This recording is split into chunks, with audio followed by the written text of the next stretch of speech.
Welcome you all again on this YouTube channel. दोस्तों, आज हम बात करने वाले हैं जेफ्री प्रेस्टन बेजोस यानी कि जेफ बेजोस के बारे में कि कैसे इन्होंने अमेज़ॉन कंपनी को एक छोटे से दुकान से स्टार्ट करके टॉप कंपनी का रूप दे दिया है, जो कि आज वर्ल्ड की सबसे बड़ी ऑनलाइन शॉपिंग का सोर्स है। जेफ बेजोस आज दुनिया के सबसे रईस आदमी बन चुके हैं, जिनका नेटवर्थ लगभग $200 बिलियन पहुंच चुका है एंड सबसे पहले सेंटी बिलियनियर हैं जिसने सेंचुरी लगा दी है बिलियनियर होने की। 150 से भी ज़्यादा देशों के जीडीपी के सम से भी ज़्यादा इनका नेटवर्थ है। अमेज़ॉन के कैपिटलाइजेशन को बढ़ाने में जेफ बेजोस के इन्वेस्टमेंट एंड परचेसिंग का भी बहुत बड़ा रोल है।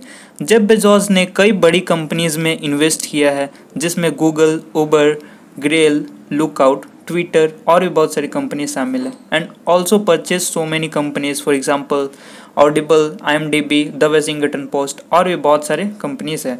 ये पहले से ही बिग विजन रखते थे और इनोवेशन को जेफ बेजोस अपना बिगेस्ट स्ट्रेंथ मानते हैं। इसी इनोवेशन का कमाल है कि आज अमेज़ॉन प्राइम का market share individually Sony Liv, Netflix और भी बहुत सारी कंपनी से भी ज़्यादा है एंड अकेले अमेज़ॉन प्राइम वीडियोस के ही पूरे वर्ल्ड वाइड 150 मिलियन यूजर्स हैं, जो कि यूके, ऑस्ट्रेलिया, न्यूजीलैंड, हांगकांग जैसे देश के पूरे पॉपुलेशन से भी ज़्यादा है फॉर श्योर। सो आखिर ये इतने बड़े मुकाम को हासिल कैसे किए, कौन सा स्ट्रैटेजिक पाथ फॉलो किए, इसको इस वीडियो में जानेंगे। इनके पूरे जर्नी को दो एस्पेक्ट्स में कवर करेंगे। Firstly early life, education and career को देखेंगे and secondly Amazon establishment and Jeff Bezos के थॉट प्रोसेस के बारे में जानेंगे। कंपनीज के expansion strategies and success points को जानेंगे। तो चलिए देखते हैं जेफ बेजोस के अर्ली लाइफ को। तो 12 जनवरी 1964 में इनका जन्म हुआ अबलकक में, जो कि न्यू मैक्सिको में है और अमेरिका के बिल्कुल बगल में है। इनके फादर थे टेड जोगेंसन एंड इनकी मदर थी जैकलिन गिज जोगेंसन। इनके पिता जो थे वे इनके मदर को जल्दी छोड़ दिए थे बिकॉज 17 साल की उम्र में ही इनकी माता प्रेग्नेंट हो गई थी और उस वक्त के लिए उनकी माता के लिए बहुत ही स्कूल लाइफ में प्रॉब्लम खड़ी हो गई थी। बहुत सारी प्रॉब्लम्स को फेस करने के बाद वे फिर 1968 में दूसरी शादी की माइक बेजोस के साथ, और माइक बेजोस बहुत ही हम्बल और अच्छे इंसान थे। Even Mike Bezos Jeff Bezos के बायोलॉजिकल फादर नहीं थे, बट स्टिल जेफ बेजोस का बहुत ही अच्छा रिलेशनशिप रहा एंड काफ़ी सपोर्ट रहा माइक बेजोस का। जब जेफ बेजोस 6 to 7 क्लास में थे तभी इन्होंने ड्रीम इंस्टीट्यूट नाम से एक कंपनी खोली, जो एक एजुकेशनल समर कैंप था। ये कुछ दिनों तक मैकडोनल्ड्स में भी काम किए। इन्होंने मियामी सीनियर हाई स्कूल से अपनी पढ़ाई की एंड प्रिंसटन यूनिवर्सिटी से bachelor of computer science and electrical engineer की डिग्री हासिल की। ये स्टूडेंट लाइफ से ही बहुत बड़े बड़े झंडे गाड़ना शुरू कर दिए थे। ये नेशनल मेरिट होल्डर भी रह चुके हैं। सिल्वर नाइट अवार्ड, जो कि वहाँ का बहुत बड़ा पेपर माना जाता है, वो ये जीत चुके हैं। इनका एवरेज ग्रेड इनके कॉलेज में 4.2 था आउट ऑफ 5। तो आप सोच सकते हो कि किस लेवल के स्टूडेंट रहे होंगे। ये प्रेसिडेंट भी रहे हैं student of exploration and development of space के। शुरू से ही इनका स्पेस में इंटरेस्ट था एंड आगे जाकर ये ब्लू ओरिजिन को इस्टेब्लिश भी किए। क्योंकि ये कॉलेज में एज अ ब्रिलियंट स्टूडेंट थे, इन्हें बहुत सारी कंपनीज का ऑफ़र मिले एंड फिर ये D100 नाम के कंपनी में काम किए, जो कि investment and finance related company थी एंड बहुत जल्द ही वो अपने मेहनत के कारण वहाँ के वाइस प्रेसिडेंट बन गए। और इनके अंदर इनोवेशन तो था ही और इनको समझ में आ गया था कि अब .com का टाइम आने वाला है। सो इन्होंने उस कंपनी को छोड़ने का डिसीज़न लिया।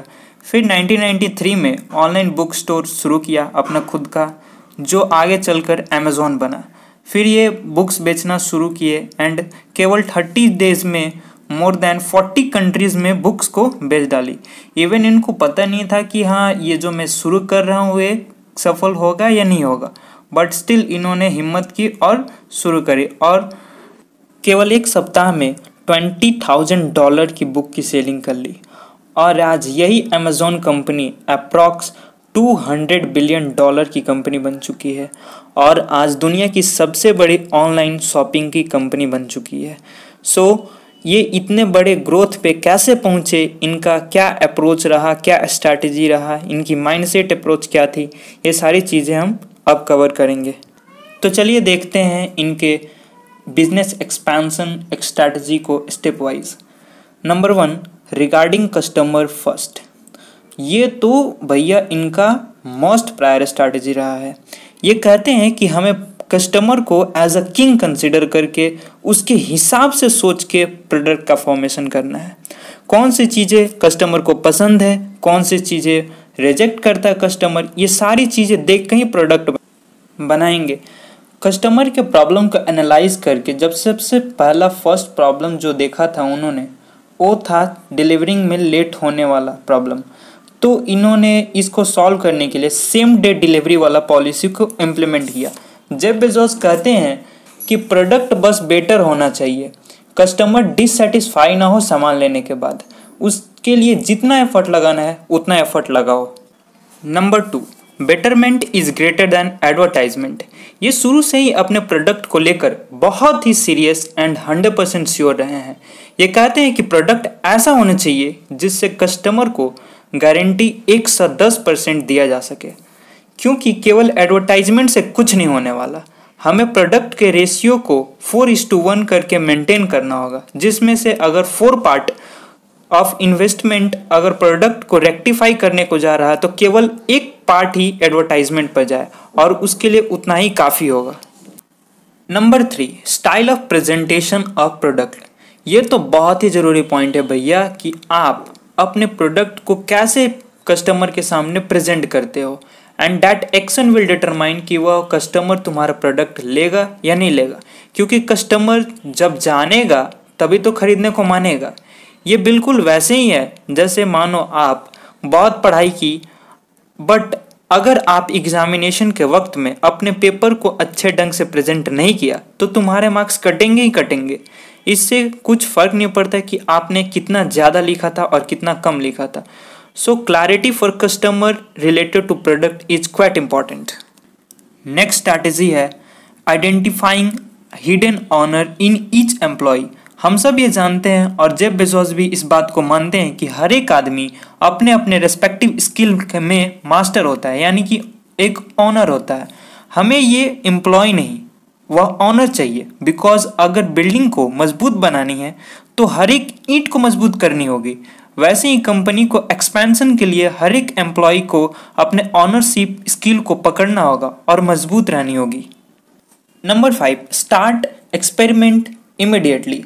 भाई अगर तुम्हारे माइंड में कोई आइडियाज़ है तो एग्जीक्यूट करो ना। जितना जल्दी एग्जीक्यूट करोगे उतना जल्दी उसका रिजल्ट मिलेगा, क्योंकि जेफ बेजोस भी ये कहते हैं कि तुम्हारे माइंड में जो भी छोटा आइडिया है उसे अप्लाई करो। आइडिया आया उसे अप्लाई करो, आइडिया को एग्जीक्यूट के अंदर डालो, न कि एक्सक्यूज के। मार्केट के फीडबैक को देखो, रेक्टिफाई करो और आगे बढ़ो। फिर से एक्सपेरिमेंट करो, मार्केट के फीडबैक को देखो, रेक्टिफाई करके फिर से आगे बढ़ो। Number 6, opportunity is opportunity. Bezos कहते हैं कि अपॉर्चुनिटी चाहे वो 100% का हो, 80% का हो, 50% का हो या फिर 20% का हो, उसे जरूर कंक्वायर करो, क्योंकि क्या पता 20% वाला अपॉर्चुनिटी 200% में तब्दील हो जाए। जैसे जब ये Amazon.com स्टार्ट किए तो 70% चांस था कि कंपनी डूब जाएगी, और यही बात उन्होंने कंपनी के इन्वेस्टर्स को भी बताई थी, क्योंकि उस वक्त ऐसा कोई प्लेटफॉर्म था ही नहीं जिसने ऑनलाइन सेल की हो, और ये एक नया इनिशिएटिव था जिसमें केवल कंपनी के सर्वाइवल का चांस 30% था, और वहीं इन्होंने अपॉर्चुनिटी को देखा और अप्लाई किया, न कि उसके प्रोबेबिलिटी में उलझे रहे। Next point, long term vision and innovation. Jeff Bezos long term vision रखते हुए अपने प्लान को लॉन्ग टर्म के हिसाब से शेड्यूल करते हैं, एंड ये 6 महीने के काम को अगले 6 साल के हिसाब से डिज़ाइन करते हैं, एंड ये इनोवेशन के बिगेस्ट स्ट्रेंथ मानते हैं। इनोवेशन का मतलब होता है फ्यूचर के होने वाले परिवर्तनों को पहले ही कुछ अंदाज लगा लेना और उसके इम्प्लीमेंट करना, और उससे रिलेटेड जो भी चीज़ें हो रही हैं, जो भी चीज़ माइंड में है उसे इम्प्लीमेंट करना। और ये देखिए, किसी भी कस्टमर ने अमेज़ॉन प्राइम के लिए जेफ बेजोस से नहीं कहा कि मुझे अमेज़ॉन प्राइम चाहिए, बट फिर भी ये इनोवेशन के कारण ही कस्टमर के नीड को समझे एंड अमेज़ॉन प्राइम को लेकर आए। तो इनके ग्रोथ में अमेज़ॉन प्राइम एक बहुत ही इम्पोर्टेंट पिलर साबित हुआ।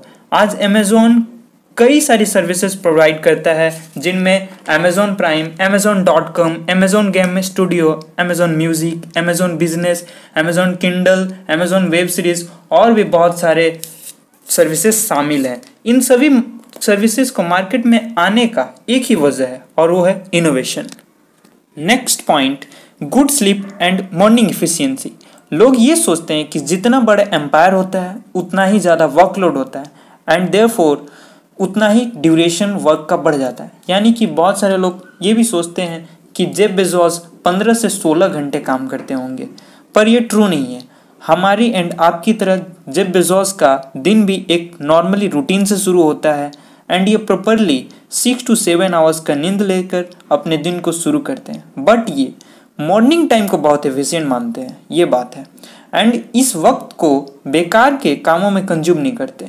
यही रीज़न है कि Jeff Bezos, Mark Zuckerberg, Bill Gates हर रोज़ एक ही तरह के कपड़े में दिखते हैं, बिकॉज मॉर्निंग टाइम में हमारा ब्रेन फुल कैपेसिटी के साथ वर्क कर रहा होता है एंड मेजर डिसीजन को बहुत ही इनोवेटिव वे में हमें दिखाता है।